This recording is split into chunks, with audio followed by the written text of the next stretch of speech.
Hello student, math টিউটোরিয়ালে তোমাদেরকে স্বাগত জানাই। আজকে আমি এই ভিডিওতে তোমাদের সপ্তম শ্রেণীর শাস্ত্র ও শারীরশিক্ষার উপর ফেব্রুয়ারি মাসে যে মডেল অ্যাক্টিভিটি টাস্ক দেওয়া হয়েছে, সেই মডেল অ্যাক্টিভিটি টাস্কের প্রত্যেকটা প্রশ্নের একদম সঠিক উত্তর তোমাদের বই থেকে দেখিয়ে দেবো। তো তোমরা ভিডিওটা প্রথম থেকে শেষ পর্যন্ত দেখতে থাকো। আশা করছি ভিডিওটা তোমাদের উপকারে আসবে। আমি এই ভিডিও ডেসক্রিপশনে আমার একটা নতুন চ্যানেলের লিঙ্ক দিচ্ছি। তোমরা নতুন চ্যানেলটিকে অবশ্যই সাবস্ক্রাইব করে রাখো। আমি পরবর্তী সময়ে নতুন চ্যানেলে তোমাদের মডেল অ্যাক্টিভিটি টাস্কের সমাধান দেব। তো চলো কথা না বাড়িয়ে তোমাদের যে প্রশ্নগুলো দেওয়া হয়েছে সেই প্রশ্নগুলোর উত্তর দেখাই এবং তার সঙ্গে সঠিক উত্তর তোমাদের বই থেকে দেখাবো। দেখো একের দাগের কি বলেছে, সঠিক উত্তরটি বেছে নিয়ে লেখো, মানে বেছে টিক চিহ্ন দাও। কয়েকটা বলেছে দেখো, খেলা কি আইনের অনুশাসন, নাকি সহজাত প্রবৃত্তি, নাকি পেশাদারিত্ব, না সব কয়টি? সঠিক উত্তর হয়ে যাবে সহজাত প্রবৃত্তি। কেন সঠিক উত্তর সহজাত প্রবৃত্তি হবে? দেখো এটা হচ্ছে তোমাদের বইয়ের 3 নম্বর পেজ। এই 3 নম্বর পেজে দেখো এখানে লেখা আছে খেলা খেলা মানুষের সহজাত প্রবৃত্তি। বুঝতে পেরেছ? তাই সঠিক উত্তর হয়ে যাবে সহজাত প্রবৃত্তি। তারপরে কয়েকটা কি বলেছে দেখো, গ্রিক কোন শব্দ থেকে জিমনাস্টিক কথাটি এসেছে? তো অ্যাথলস আছে, আর কি আছে, জিমনা আছে, জিমনস আছে, আর আছে জিমনাস। সঠিক উত্তর হয়ে যাবে জিমনস। কেন হবে? কারণ দেখো এটা তোমাদের বইয়ের 3 নম্বর পেজ। এই 3 নম্বর পেজে দেখো এইখানে লেখা আছে জিমনাস্টিক্স, গ্রিক শব্দ জিমনস থেকে জিমনাস্টিক্স কথাটি এসেছে। তাহলে জিমনস হচ্ছে সঠিক উত্তর। তারপরে গয়টা কি বলেছে দেখো, কখন উষ্ণীকরণ করা উচিত? খেলার সময়, নাকি খেলা শেষ হবার আগে পরে, নাকি খেলা শুরুর আগে, নাকি খেলা শুরুর আগেও পরে? সঠিক উত্তর হয়ে যাবে খেলা শুরুর আগে। দেখো এটা তোমাদের 3 নম্বর পেজে আছে। দেখো উষ্ণীকরণ খেলাধুলো বা শারীরিক ক্রিয়াকলাপের পূর্বে যে পদ্ধতিতে শরীরের তাপমাত্রা, রক্ত সঞ্চালন ও পেশিতে উৎসেচকের কার্যাবলী বৃদ্ধি করা হয় তাকে উষ্ণীকরণ বলে। তাহলে দেখতে পাচ্ছ শারীরিক ক্রিয়াকলাপের পূর্বে মানে আগে। ঠিক আছে। তারপরে দেখো 2 দাগের যে বাম স্তম্ভের সঙ্গে ডান স্তম্ভের সমতা বিধান করতে বলেছে সেইগুলো আমি তোমাদের করে দিয়েছি। দেখো এখানে এই ঘরগুলোতে বসাতে হবে। এবার আমি তোমাদের বই থেকে দেখিয়ে দেব। কয়ে আছে দেখো অ্যাথলেটিক্স, ক্ষয়ে আছে শরীরচর্চা, গয়ে আছে বিনোদন, ঘয়ে আছে ইন্ডিয়ান ফুটবল অ্যাসোসিয়েশন, ইংয়ে আছে দেখো ইস্ট বেঙ্গল ক্লাব, চয়ে আছে মোহনবাগান ক্লাব প্রথম আইএফএ শিল্ড চ্যাম্পিয়ন হয়েছিল। আর ডান দিকে আছে দেখো 3 প্রকার, 1893 সালে প্রতিষ্ঠিত হয়, 1920 সালে প্রতিষ্ঠিত হয়, 1919 সালে প্রতিষ্ঠিত হয় শারীরিক সংস্কৃতি, 1911 সালে অ্যাথলস। ঠিক আছে। তো দেখো এইখানে একটা বেশি দিয়েছে, 1 2 3 4 5 6টা আছে। এখানে দেখো 1 2 3 4 5 6 7টা আছে, তো একটা বাদ যাবে। তো অ্যাথলেটিক্স এটা হয়ে যাবে 7 নম্বরে যেটা আছে অ্যাথলস। কেন এটা হবে? কারণ এটা তোমাদের বইয়ের দেখো 3 নম্বর পেজ। এই 3 নম্বর পেজে দেখো এখানে লেখা আছে অ্যাথলেটিক্স শব্দটি গ্রিক শব্দ অ্যাথলন থেকে উৎপন্ন হয়েছে। তাহলে অ্যাথলস আছে, অ্যাথলেটিক্স এটা হয়ে যাবে। বুঝতে পেরেছ? তারপরে দেখো শরীরচর্চা, এটাও তোমাদের বইয়ে দেখো 3 নম্বর পেজে আছে। শরীরচর্চা হচ্ছে শারীরিক সংস্কৃতি। দেখো অতীতে অন্যান্য সংস্কৃতির পাশাপাশি শারীরিক সংস্কৃতি বা শরীরচর্চার প্রচলন হয়েছিল। তাহলে শরীরচর্চাটা হবে শারীরিক সংস্কৃতি। তারপর বিনোদন এটা হয়ে যাবে 1 নম্বরটা 3 প্রকার। কেন 3 প্রকার হবে? দেখো এটা তোমাদের বইয়ের 4 নম্বর পেজ। এই 4 নম্বর পেজে দেখো একদম শেষে লেখা আছে, দেখো বিনোদনকে প্রত্যক্ষ বিনোদন, পরোক্ষ বিনোদন, সৃজনশীল বিনোদন এই 3 ভাগে ভাগ করা যায়। তাহলে বিনোদনের 3টে ভাগ, তাই আমি 3 প্রকারটা করেছি।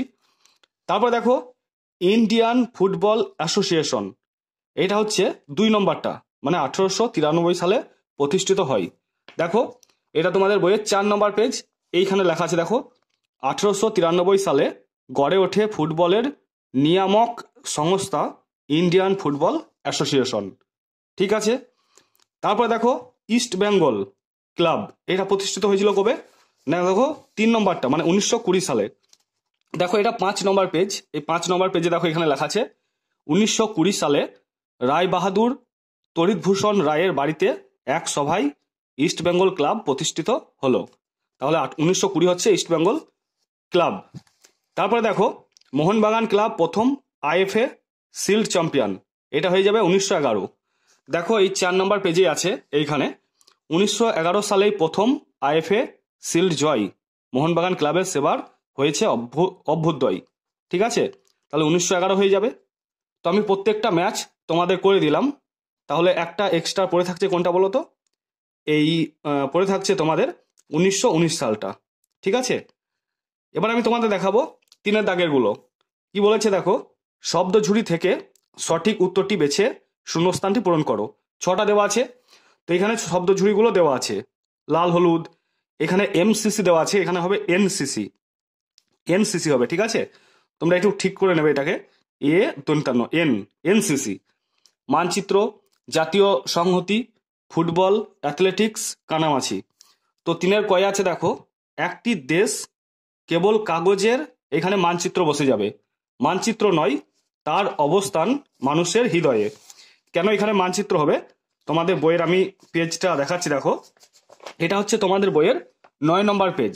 9 নম্বর পেজে দেখো এখানে লেখা আছে একটি দেশ কেবল কাগজের, মানচিত্র নয় তার অবস্থান মানুষের হৃদয়ে। তো মানচিত্রটা শূন্যস্থান করতে বলেছিল, তো আমি এখানে মানচিত্র বসিয়ে দিলাম।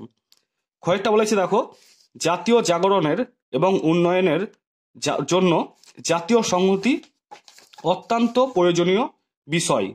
তো এইটা তোমাদের বইয়ের দেখো 10 নম্বর পেজ।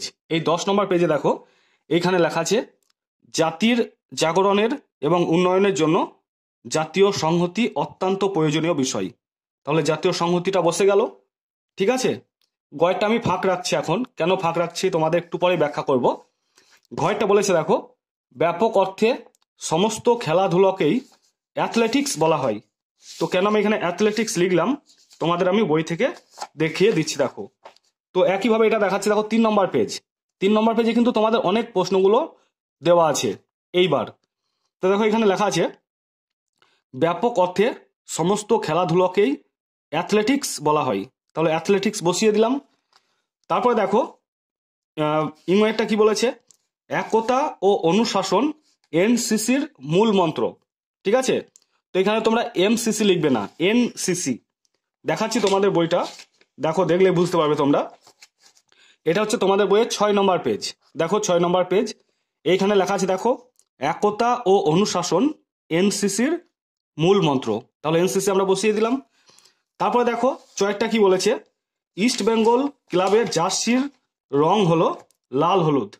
ঠিক আছে, তো এটা দেখো 5 নম্বর পেজ। এই 5 নম্বর পেজে দেখো এখানে লেখা আছে তখন থেকেই ইস্ট বেঙ্গলের জার্সি রং লাল ও হলুদ। তার জন্য আমি এখানে লাল হলুদ বসিয়ে দিলাম। তাহলে এখানে একটা ঘর বাকি থাকছে, আর অপশনের মধ্যে এখানে শব্দ ঝুড়িতে পড়ে থাকছে কানামাছি আর ফুটবল।